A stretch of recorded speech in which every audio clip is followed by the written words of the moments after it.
laisser nos présentatrices se présenter elles-mêmes, mais c'est les organisatrices communautaires du CIUS-NIM. Alors, je leur cède la parole. Alors, bonjour tout le monde. Moi, c'est Catherine Francidis. Je suis organisatrice communautaire. Je vais partir le bal aujourd'hui et mes collègues vont se présenter très bientôt. Alors, je suis organisatrice communautaire plus du côté de Saint-Laurent, Bordeaux-Cartierville. On est très contente de cette invitation du docteur Trottier-Duclos et de Madame Riho également. Donc, merci beaucoup. On va commencer avec la présentation, les objectifs. Alors, c'est clairement pour répondre à votre demande de mieux connaître les organismes du territoire, mais on en profite aussi pour se présenter et notre pratique là, qui est parfois méconnue là, au niveau du CIUS et dans le développement des communautés. Donc, c'est ça, les principaux organismes du territoire et puis également une petite période d'échange, comme ça a été mentionné avec vous, questions et commentaires. Ensuite, on va en profiter pour se présenter. Donc, Sophie, vas-y. Bonjour tout le monde, moi c'est Sophie de l'Œil Millette. Mon bureau est situé au CLSC de la Petite Patrie et je suis dans l'équipe du RLS au centre d'activité, je ne sais plus comment on s'appelle maintenant, de Villeray Petite Patrie. Je suis nouvellement arrivée dans cette équipe-là depuis cet été, mais je ne suis pas nouvelle au CIUS du Nord. J'ai été à Saint-Laurent pendant plusieurs années avant ça, dans le bureau, juste à côté de Catherine d'ailleurs. Et Louise Gingras. Bonjour tout le monde. Louise Gingras, organisatrice communautaire au CLSC Montréal-Nord depuis plusieurs années. Je suis actuellement la répondante santé mentale adulte pour le RLS ANSIC Montréal-Nord. Mais nous, notre centre d'activité est maintenant Montréal-Nord. Alors, voilà. Je cède la parole à Catherine. C'est bien parfait. Oh, j'ai oublié de mentionner, donc moi aussi, ça fait plusieurs années, là, depuis 2004, que je suis à Saint-Laurent et depuis plusieurs années en santé mentale. Donc, voilà, c'est votre trio pour aujourd'hui. Bien sûr, mentionner, donc, il y a absence de conflit d'intérêt. Nous, on est des employés du CIUS. Donc, on n'est pas des employés des organismes communautaires, on travaille en liaison au quotidien avec eux, mais on n'a aucun intérêt à référer ou à promouvoir certaines ressources, ne serait-ce que pour que les gens les connaissent. Et puis, les sources d'information, ça ne vient pas de notre cru ou de notre cerveau. Donc, on avait fait un exercice en 2019 avec les partenaires qui étaient impliqués dans les concertations menées par le CIUS, en fait, pour faire l'offre de service, là, avoir comme un topo de l'offre de service en santé mentale au niveau du CIUS. Donc, les organismes avaient complété eux-mêmes les informations. C'était un outil interne, mais ça nous a servi de base pour collecter l'information pour notre mapping de ressources que vous allez voir plus tard. Il y a également le site web des différents organismes et le site 211 que vous connaissez certainement. Donc, site web qui est très bien développé et qui a un moteur de recherche qui est très efficace pour trouver les informations également. Et vous verrez plus tard, on a fait parfois des résumés de type de services parce qu'on retrouve des fois 2 ou 3 ressources qui ont des offres de services similaires. Donc, on essayait de faire des résumés. Bien sûr, il y a des petites différences et des petites nuances.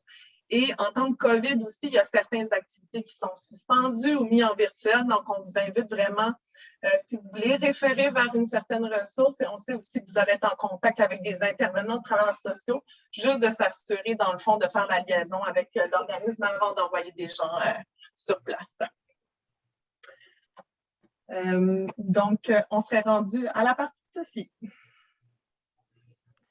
Merci Catherine.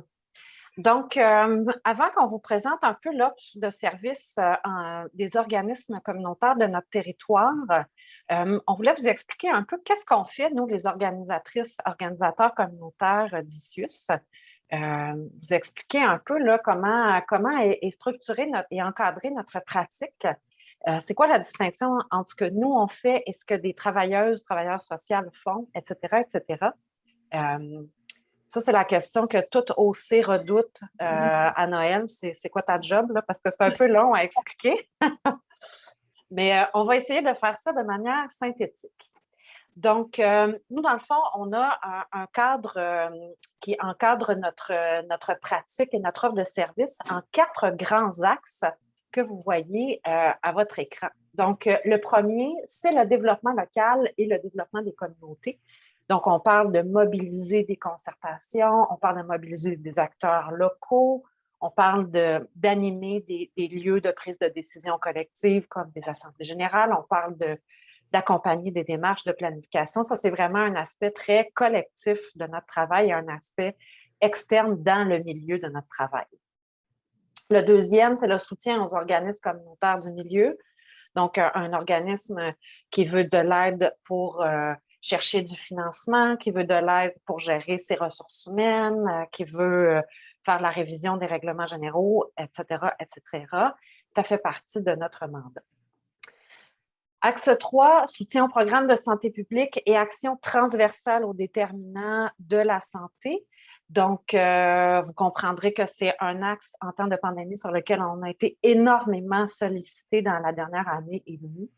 Donc, on parle encore une fois d'analyse et priorisation des besoins, liaison entre les programmes de santé publique, ce qui se fait à l'interne chez nous, ce qui se fait à la DRSP et ce qui se fait dans le milieu. On essaie que ce soit fluide dans toutes les pointes de tarte, de cette même tarte de la santé publique. Et donc, avec ce chapeau-là, on a été beaucoup interpellés, par exemple, en vaccination, dépistage là, pendant la période de pandémie. Et finalement, contribution au programme service du CIUSNIM. Donc, on cherche à créer entre nos équipes à l'interne et le travail qui est fait par les organismes communautaires des espaces de collaboration, collectiviser des problématiques qu'on constate en commun, là, les intervenants et intervenantes d'un secteur et de l'autre. Bref, c'est via cet axe-là, en fait, qu'on a été invité aujourd'hui pour venir vous parler de ce qu'on fait. Évidemment, on ne vous demande pas d'apprendre nos axes par cœur. C'est un peu pour vous expliquer là, qu'est-ce que ça mange en hiver une organisatrice communautaire.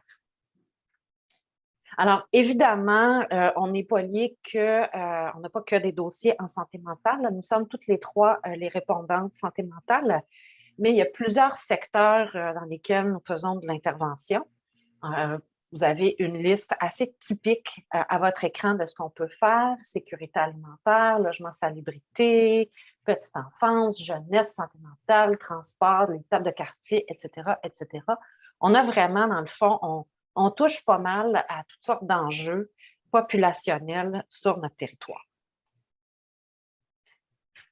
Donc, on n'a pas pu s'empêcher de mettre une belle photo d'équipe.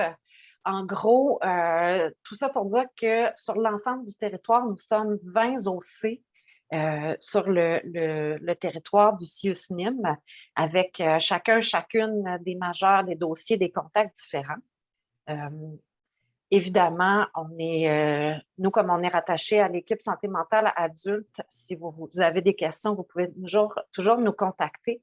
Ça nous fera plaisir, en fait, de vous aider à naviguer à travers notre grande équipe pour voir qui est la bonne personne là, pour vous donner un coup de main selon ce qui vous interpelle cette journée-là. Finalement, avant de procéder la parole à ma collègue, je voulais vous dire un petit mot sur un grand projet collectif en santé mentale qui s'appelle Les Éclaireurs. Donc, qui est un projet qui est déployé à la grandeur du Québec pour prendre soin de la santé psychologique des individus et des collectivités. C'est un projet, dans le fond, qui est axé sur un message de résilience, de perspective positive de santé et de santé mentale, puis vraiment de mobilisation intersectorielle de la communauté, qui a été beaucoup créé, en fait, avec les apprentissages qui ont été faits suite à la catastrophe à Lac-Mégantic. Ce projet-là, dans le fond, est coordonné par des organisateurs communautaires. L'idée étant de créer des liens avec les personnes qui seront les éclaireurs, éclaireuses dans le milieu pour faire un réseau qui sera référé chez nous dans nos équipes relais. Donc là, inquiétez-vous pas si vous n'en avez pas entendu parler. C'est un projet qui est tout à fait nouveau, donc ça se peut que ça ne se soit pas rendu sur votre bureau encore. Mais il y a vraiment 4 OC qui sont responsables de ça.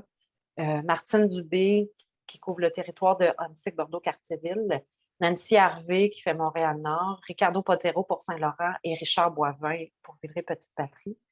Éventuellement, ces personnes-là qui coordonnent le projet vous en parleront. Juste par curiosité personnelle, je ne sais pas si vous voulez lever votre petite main, mais est-ce qu'il y a des gens qui avaient déjà entendu parler du programme des éclaireurs? Non, ouais. On est vraiment très, très au début. Ça viendra. C'est vraiment trippant, puis c'est une belle occasion de collaborer avec les acteurs du milieu. Fait qu'on est bien enthousiaste par rapport à ça. Fait que pour moi, ça fait le tour de nous présenter comme OC, comme équipe. Fait que je te repasse la parole, Catherine. Oui, alors en fait, voici un continuum de services qu'on avait travaillé pour le fun en partenaire à Bordeaux-Cartierville, Saint-Laurent, parce que les intervenants, en fait, se retrouvaient dans des situations en intervention en situation de crise où est-ce qu'il y avait des niveaux de dangerosité différents, donc élevés, moyens, faibles, et on essayait un peu de situer les différents partenaires à travers tout ça, puis essayer d'avoir les meilleurs réflexes vers où se diriger en situation de crise.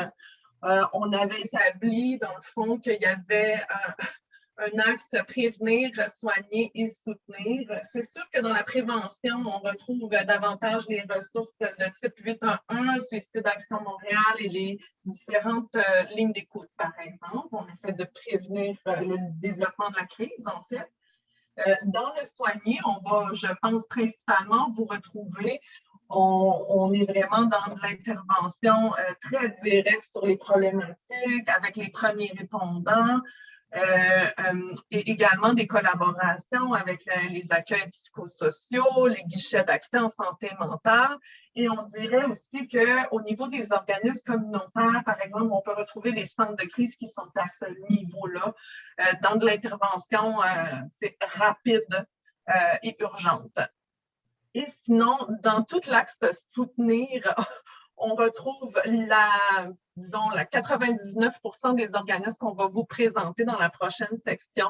On est vraiment dans le soutien aux personnes et qui, nous l'espérons et nous le savons, en fait, prévient aussi des nouvelles crises par des mécanismes de soutien dans la communauté. Donc, c'est ça. En fait, c'est vraiment les premières sections sont passées. Donc, s'il y a des questions sur les premières sections, j'aurais tendance à prendre quelques questions à ce moment-ci. Est-ce que tout est beau? On poursuit avec Louise alors, dans le cœur du sujet. Bonjour tout le monde, CLSC Montréal-Nord, pour ceux qui se sont joints quelques minutes après le début de la rencontre. Effectivement, cette présentation-là, on le fait en 2 temps. Profitez de l'occasion pour vous présenter brièvement notre pratique. Et puis, regardez avec vous là, les principaux types de ressources communautaires dans nos 6 quartiers. En fait, dans ce grand CIUS-là, nous avons 6 quartiers. Alors, on va faire un petit tour d'horizon rapidement sur les ressources communautaires et en santé mentale. Et par la suite, un tour d'horizon sur les organismes aussi qui touchent vraiment les 0-100 ans, aussi plus par problématique. Alors, si on débute la présentation, nous, ce qu'on considère, on les a mis par catégorie. En fait, on considérait qu'il y a à peu près 6 catégories là, de ressources en santé mentale dans notre territoire. Là, je parle du grand territoire là, du CIUS-NIM. On a le volet, les ressources en fait de centres de crise, les groupes d'entraide et les ressources alternatives pour les personnes ayant des problèmes de santé mentale. On a aussi les groupes de soutien qui s'adressent plutôt aux familles ou aux proches aidants qui vivent ou qui ont vécu avec une personne avec un problématique de santé mentale. On a tous les organismes aussi qui offrent un suivi alternatif communautaire en santé mentale. On a un volet aussi d'organismes pour la défense des droits et des groupes de participation citoyenne. On retrouve 2 groupes de participation citoyenne en santé mentale là, dans le CIUS-NIM et un volet ressources d'hébergement en santé mentale. Ce sont les principales types de ressources en santé mentale que nous retrouvons. Pour ce qui est des centres de crise, dans notre CIUS, en fait, un centre de crise, vous connaissez sûrement, là, c'est des interventions vraiment de première ligne 24/7 qui sont ouvertes 7 jours sur semaine et qui s'adressent à toutes les personnes adultes là, qui vivent une situation de crise et bien, à leurs proches aussi. On a dans le quartier, on a l'association IRIS qui couvre le nord, plus le nord du quartier, c'est-à-dire de Saint-Laurent là, à Montréal-Nord, et le centre de crise, le Transit, là, qui couvre plus la partie est de Montréal et aussi Villeray-Petite-Patrie. Il y a une distinction à faire avec IRIS. IRIS a comme 3 volets dans son centre de crise. Il y a le centre d'intervention de crise traditionnelle. Ils ont aussi quand même une maison d'hébergement qui s'adresse, maison d'hébergement Péloquin, qui s'adresse plus aux hommes. Je pense qu'ils peuvent accueillir à peu près 10 hommes adultes en situation de crise. Et ils ont aussi un programme de PSL, là, qui est un programme de soutien à la vie au logement. Alors, voilà, ça c'est pour ce qui est des centres de crise. Pour ce qui est du volet groupe d'entraide et ressources alternatives pour les personnes ayant des problèmes en santé mentale, on en retrouve à peu près 4. Là, peut-être qu'on en a oublié, là, ou s'il en manque, vous nous le direz par la suite. Je pense que l'exercice d'aujourd'hui avec vous, c'est de vous transmettre un peu tout ce qu'on a, nous. Mais si jamais il manque des choses, n'hésitez pas par une levée de main à la fin de la rencontre, dans le chat ou par un courriel par la suite. On bonifiera là, notre présentation. On voulait faire vraiment un tour de roue, un tour d'horizon avec vous. Alors, il y a tout ce qui est groupe d'entraide par et pour là, les personnes vivant ou ayant vécu un problème de santé mentale. Ces organismes-là, souvent, offrent des groupes de soutien, des ateliers de socialisation, de l'expression artistique, d'éducation populaire. Et on retrouve à Montréal-Nord l'organisme CAMé, peut-être que vous connaissez. Il y a l'organisme Le Rebond, qui est dans la Petite-Patrie. Il y a le centre de soutien jeunesse qui couvre plus Bordeaux, Quartier-Ville, Saint-Laurent. Et il y a aussi Prise 2, que l'on retrouve aussi à Annecy, mais qui a une mission vraiment plus régionale et qui, lui, est vraiment une ressource alternative qui supporte et soutient les personnes dans la recherche de leur mieux-être. Donc, de l'accompagnement pour des retours aux études, de l'employabilité, de la gestion autonome aussi des médicaments. Ils ont développé aussi des groupes d'entendeurs de voix. Et je sais qu'ils ont développé ça aussi avec CAMé. On ne l'a pas dit un petit peu plus haut, mais CAMé aussi a des groupes pour les entendeurs de voix. Et je pense que les organismes entre eux aussi se côtoient là, par rapport à ça. Prise 2, un volet aussi espace jeune. Et CAMé, je vous dirais, a développé aussi dans la dernière année cet espace-là aussi par rapport aux jeunes. Pour ce qui est de la catégorie groupe de soutien pour les familles, là, on a des organismes aussi qui s'adressent plus aux proches aidants, en fait, des familles, par des services d'écoute, de soutien, d'orientation, des activités d'information, etc. Les organismes qui couvrent notre territoire dans le CIUSNIM, c'est l'Association des parents pour la santé mentale, on retrouve dans le nord-ouest, et plus au niveau du nord et centre, c'est l'organisme La Parenterie, qui est situé physiquement dans Annecy, dans le centre des loisirs, qui couvre la portion nord de Montréal avec Villeray et Petite-Patrie.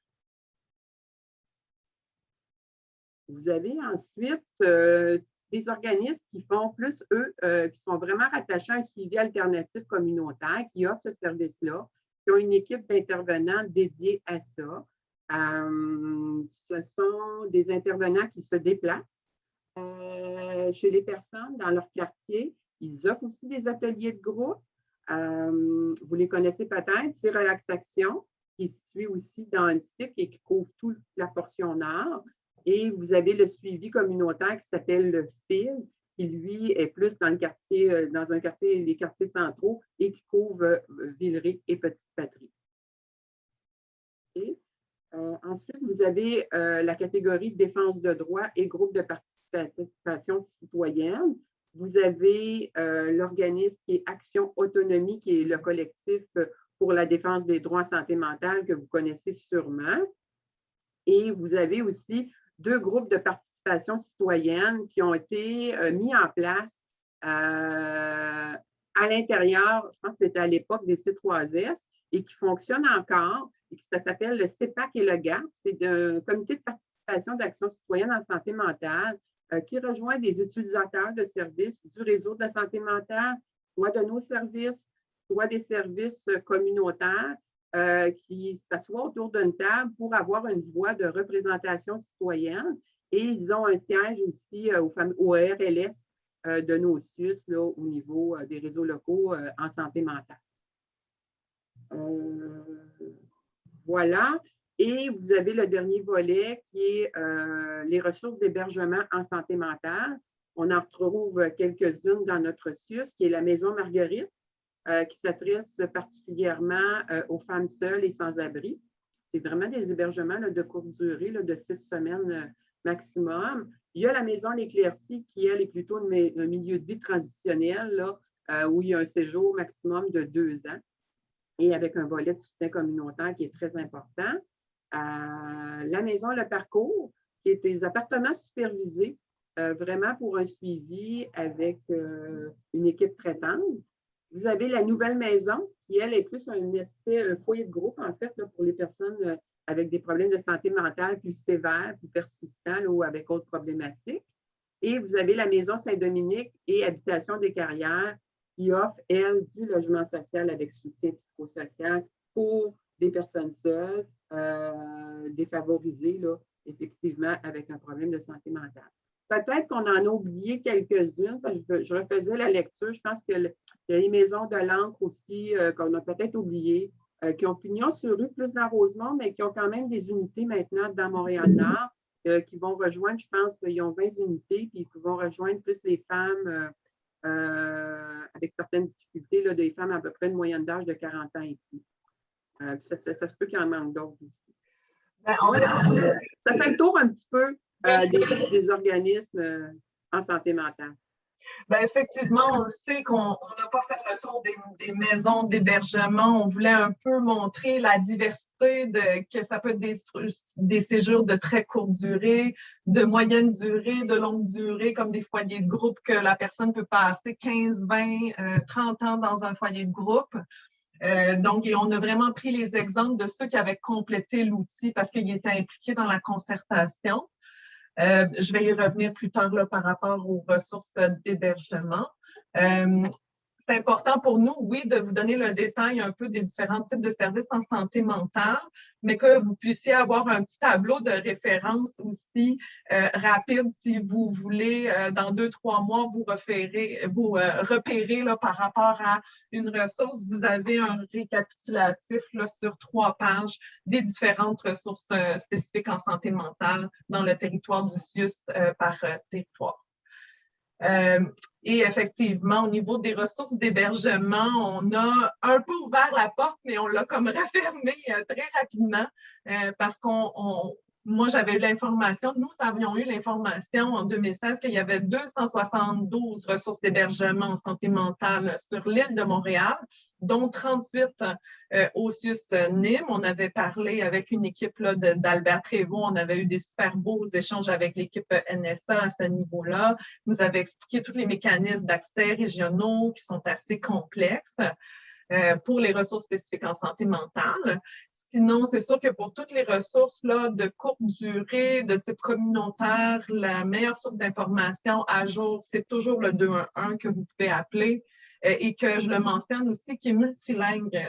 Donc, si vous avez des personnes qui parlent d'autres langues, qui sont à la recherche de ressources, il y a possibilité de parler je pense que c'est une dizaine de langues différentes là, au niveau du 211 si vous appelez. Et puis, on a encore une fois un petit aperçu des ressources, disons, sous-régionales ou régionales qui peuvent avoir quand même une spécificité. On n'était pas capable de les rentrer dans des catégories en tant que telles parce qu'il y avait des missions assez spécifiques. Donc, il y a la maison multiethnique Myosotis là, qui offre des services psychologiques pour les personnes à faible revenu. Ils sont connus aussi pour leur art-thérapie et le fait que c'est multilingue. Il y a la Clé des Champs qui est située en Annecy, mais qui a une mission supra-régionale, une très grande spécialisation au niveau de la gestion de l'anxiété. D'ailleurs, les intervenants, ce sont des personnes qui ont géré le fait d'avoir des troubles anxieux et qui ont développé une expertise par rapport à ça. Donc, on est dans le pour et par, mais on est dans une expertise poussée aussi.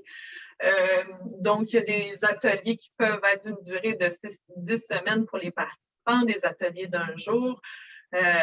Et aussi la formation, il y a beaucoup de matériel didactique au niveau de la gestion de l'anxiété. Donc, ils font régulièrement des formations de professionnels. On a déjà des collaborations aussi dans les équipes santé mentale de Notius. Donc, ressources à connaître si vous ne la connaissez pas déjà. Il y a l'Arimage qui a une expertise poussée dans l'intégration et le maintien à l'emploi des personnes avec des problèmes de santé mentale. Donc, eux vont vraiment offrir un accompagnement à la personne, à l'employeur pour favoriser l'intégration et le maintien à l'emploi. Donc, c'est très spécifique aussi. Et il y a l'organisme Le Levier qui offre des services de psychothérapie à tarif réduit. Et bien sûr, leurs intervenants là, sont reconnus par l'Ordre des psychologues du Québec. Je reprends mon souffle. On se demandait, bien justement, sachant qu'on n'a pas fait un tour d'horizon complet par rapport aux ressources régionales, est-ce qu'il y en a avec lesquelles vous avez vraiment l'habitude de collaborer sur une base régulière et que vous aimeriez partager à vos collègues, dans le fond, comme ressources à connaître, et on pourrait rajouter ça aussi dans nos informations? Puis, est-ce qu'il y en a à travers ça avec qui vous avez déjà collaboré? Moi, je vais prendre la parole. Je pense que moi, je peux en nommer une qui est pas sur le territoire, mais l'organisme Revivre, qui offre toutes sortes de groupes, autant pour la gestion des troubles de l'humeur que bipolarité, des groupes de support, des groupes qui sont plus structurés avec des fois des tarifs modiques. J'avoue que collaborer, je pense que la clinique ici a beaucoup collaboré à différents moments. Je pense que vraiment, moi, j'ai plus une expérience où je peux plus référer des gens, puis j'ai eu des échos quand même très positifs des gens qui ont assisté à leur groupe. Puis, j'ai été aussi frappé quand même parce que maintenant que je pratique plus aussi pour la personne âgée à l'hôpital Jean Talon, il y a aussi beaucoup vraiment de ressources pour le transport bénévole, pour les gens qui se retrouvent plus isolés ou pour les aînés qui sont isolés. Puis j'ai été frappé par en fait le grand nombre de différentes ressources de support différents qu'ils pouvaient offrir. Super. Est-ce qu'il y a d'autres ressources à découvrir selon vous, selon les participants présents? Pour ma part, oh, désolée. Vous pouvez prendre la parole, allez-y, je vais y aller après. Ah, d'accord. C'était juste pour c'est une question. En même temps, il y a l'organisme, comment il s'appelle déjà? Accessible. Est-ce que c'est comme le même style que Arimage? Oui. L'intégration à l'emploi, il y a tout un programme, mais est-ce que c'est semblable ou? Il y en a effectivement quelques ressources spécialisées en employabilité sur l'île de Montréal. Donc, je pense qu'ils se départagent quand même un peu les territoires, les clientèles, les approches. Donc, oui, ce ne sont pas les seuls, mais c'est ceux, disons, avec qui on a le plus fait affaire au niveau des équipes du SUS jusqu'à maintenant. Ouais. Alors, tout d'abord, merci pour votre présentation.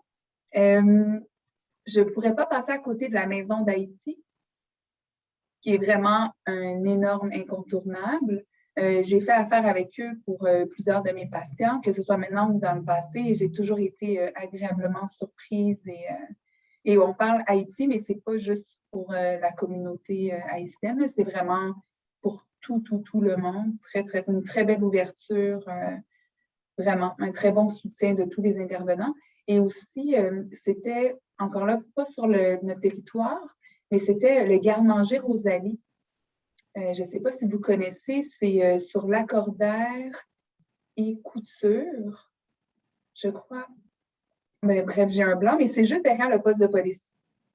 En fait, là-bas, ils offrent vraiment des cours de cuisine, encore là, le garde-manger Rosalie du dépannage alimentaire et aussi différentes activités. Ils sont spécialisés, je dirais, davantage pour les mères, les femmes monoparentales, mais je crois que n'importe qui peut y avoir accès quand même. Super. Est-ce qu'il y avait d'autres ressources à découvrir à votre connaissance? Moi, j'ai beaucoup collaboré avec l'équipe de Diogène. Donc, c'est vraiment une équipe vraiment intéressante. Là, ça s'adresse pour les gens qui ont une problématique santé mentale, judiciarisation et ou itinérance. Donc, Diogène, autant pour un service de proximité que pour l'accompagnement, que pour tout ce qui est hébergement subventionné. Je pense qu'on peut penser aussi à UPS Justice, là, qui est vraiment aussi un organisme intéressant là, pour la clientèle judiciarisée. Est-ce que je peux intervenir? Oui. Non, Louise, tu ne peux pas parler.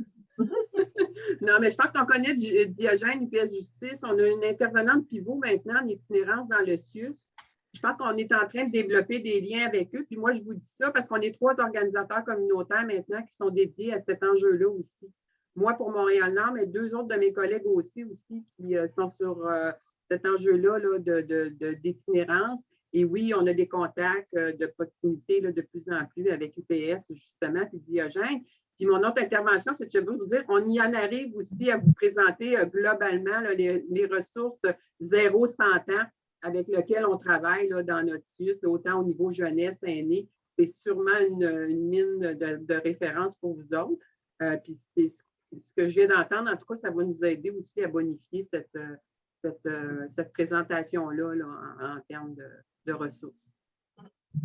On peut y aller directement, Louise, on pourra compléter nos échanges. Je pense que c'est Sophie, oui. Sophie maintenant qui prend la pôle pour présenter l'ensemble du 0-100 ans. En fait, j'allais dire comme Louise, là, vos commentaires, c'est une belle transition sur dans le fond, les dernières diapos de notre présentation parce qu'effectivement, c'est dans une perspective de vouloir faire une intervention intégrée. Des fois, on a besoin de ressources pour quelqu'un ailleurs que dans le secteur de la santé mentale. Fait qu'on vous a fait un tableau récapitulatif, inquiétez-vous pas, je ne vais pas vous le lire ligne par ligne, où on vous sépare les ressources par enjeu et par quartier. Donc, à votre écran, par exemple, supposons, on parlait d'employabilité, par exemple, fait que je vous envoie à la 3e ligne employabilité pour quelqu'un qui réside dans le quartier de Villeray. Vous avez donc 2 ressources, le Carrefour Jeunesse-Emploi Centre-Nord et Emploi Jeunesse. Donc, pareil, si on avance encore un peu dans le tableau, vous avez, par exemple, si vous êtes à la recherche d'une ressource en loisirs pour le quartier de Bordeaux, quartier-ville, ben, vous avez le YMCA sur ce territoire-là. Fait que l'idée, c'est vraiment d'avoir un tour de roue le plus complet possible pour offrir des services de soutien le plus complet possible aux personnes qui passent dans nos services. Alors, encore une fois, on vous fait le commentaire que, le tableau n'est peut-être pas complet. Fait que si jamais il y a des ressources sur notre territoire que vous connaissez et avec lesquelles vous êtes très familier, on peut toujours l'ajouter au tableau. Et je répète ce que Catherine vous a mentionné en début de rencontre, c'est toujours plus prudent de contacter l'organisme auquel vous voulez faire une référence parce que, surtout dans une période de COVID, les services, ce qui est ouvert, ce qui est en présence, ce qui est fermé, ce qui est à distance, ce qu'il faut s'inscrire, ce qu'il ne faut pas s'inscrire, ce qu'il faut une référence, ce qu'il ne faut pas une référence, ça peut changer assez vite. Fait que pour éviter que les gens se rendent et se cognent à une porte fermée, c'est toujours plus prudent là, de donner un petit coup de fil à l'organisme avant. Toutes les coordonnées là, sont disponibles, comme Catherine le mentionnait, sur le site du 211 que vous devriez mettre dans vos favoris dans votre ordinateur tout de suite. Pourquoi aussi on parle des ressources de notre territoire? Nous, on croit beaucoup à l'intervention locale et de proximité. Alors, c'est toujours intéressant si on sait que quelqu'un réside dans un quartier X, de l'envoyer à un endroit qui est géographiquement accessible. C'est plus facile là, pour s'assurer que les gens se rendent bel et bien au service auquel vous le référez. C'est quelqu'un qui est à Montréal-Nord, il n'ira pas au YMCA de Bordeaux-Quartier-Ville, c'est trop loin. Fait que c'est vraiment ça qui nous amène à séparer tout ça par territoire, quasiment territoire de CLSC, on va dire, là, pour en revenir à ça. Fait que ça complète, dans le fond, ce dernier petit bout de présentation. Fait que Catherine, je te repasse la parole pour le mot de la fin. Oui, en fait, c'était quand même costaud comme demande de faire un survol de tous les services communautaires du territoire. On a essayé de au mieux y répondre là, selon l'information qu'on avait. puis on ne voulait pas non plus rentrer dans du name dropping, puis juste, donc on espère qu'on a trouvé un bon équilibre d'informations. On voulait aussi vous remettre donc des tableaux auxquels vous pouvez vous référer plus tard. En même temps, je vous dirais qu'on n'a volontairement pas mis de coordonnées aussi, étant donné que les coordonnées, les numéros de téléphone, les adresses changent. C'est une façon pour nous, à l'ère technologique, parce que tout se retrouve sur Internet, que le 211 est super efficace, de ne pas s'embourber et de devoir mettre à jour tout le temps des informations. Donc, c'est un mapping de ressources qu'on vous propose aujourd'hui, bien sûr à compléter selon les expériences que vous allez acquérir et que vous avez déjà acquis là, dans les dernières années. Donc, on espère que ça a répondu à vos attentes. Avez-vous des questions, commentaires par rapport à la présentation?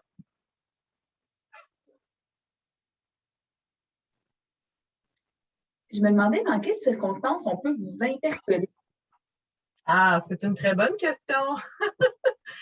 On avait une diapo qu'on a enlevée, mais que ça me permet d'en parler. Ça s'appelait le micro versus le macro. Donc, le macro, en fait, l'organisation communautaire, c'est sûr que nous, c'est davantage les trous de service ou les informations globales sur les ressources, mais si vous voulez référer, par exemple, directement à une ressource ou d'avoir plus d'informations sur les services spécifiques d'un organisme, on vous invite à communiquer directement avec les organismes en question.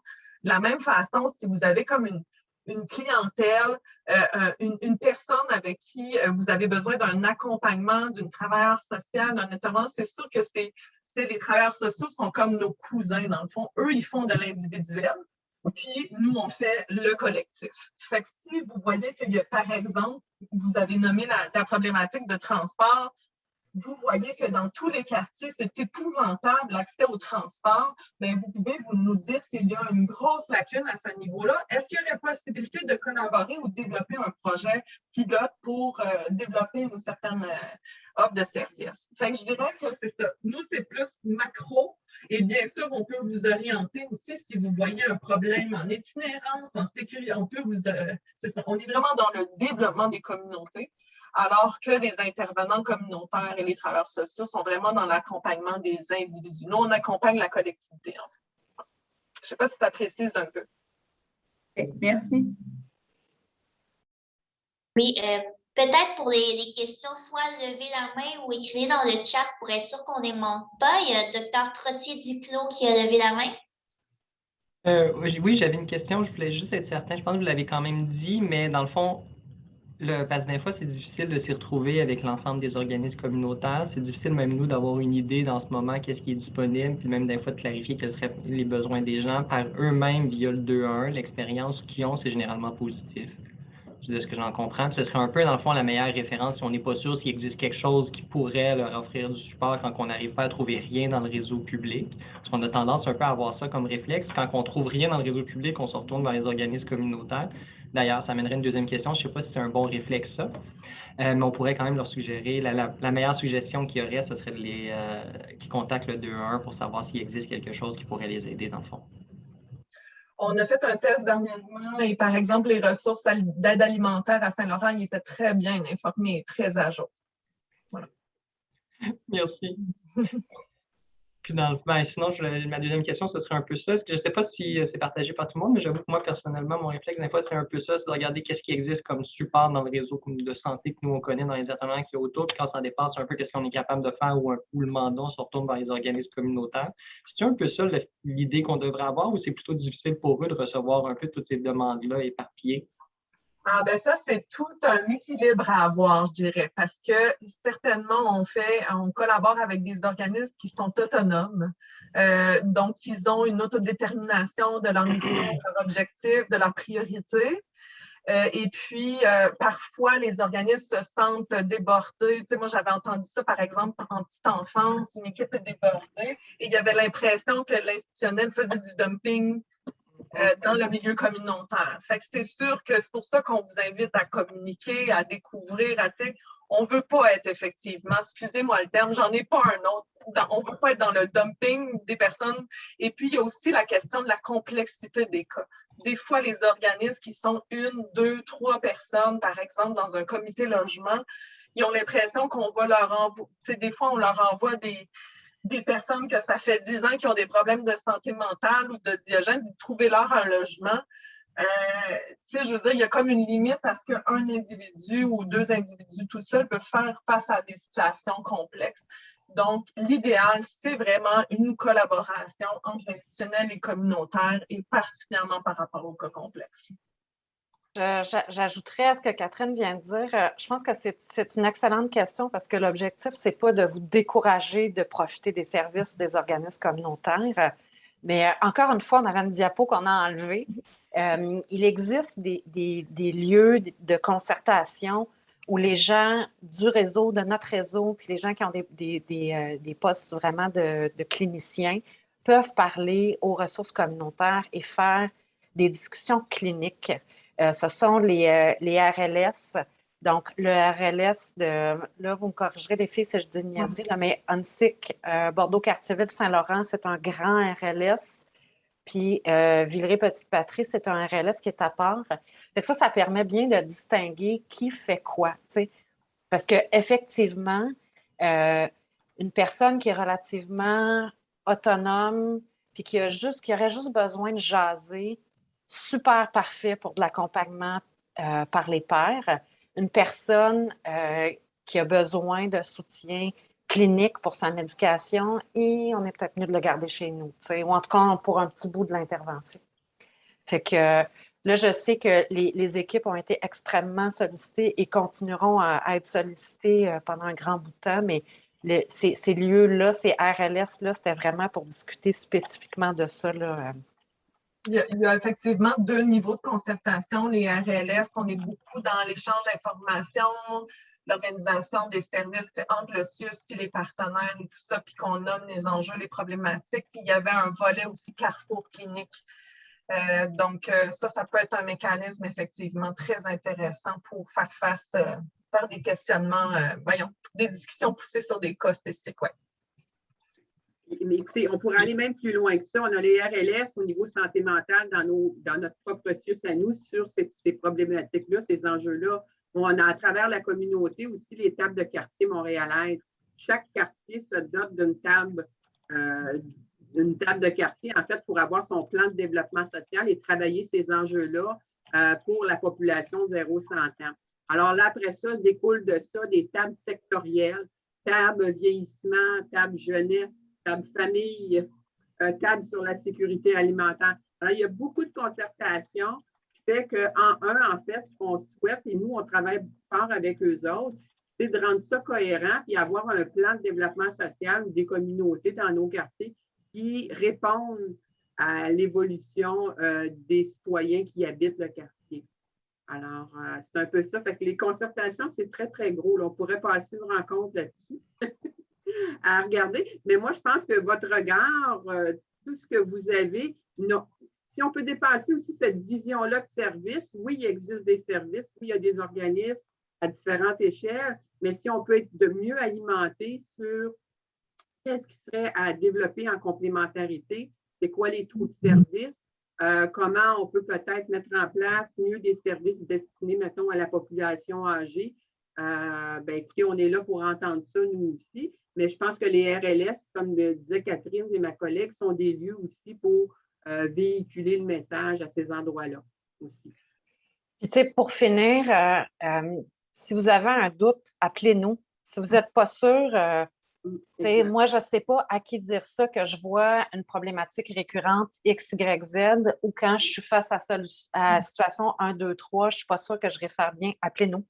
Nous, ça va nous faire plaisir de vous dire oui, on est la bonne personne, ou je te réoriente à tel endroit. À la question, vous pouvez nous appeler quand? Moi, j'ai envie de répondre n'importe quand.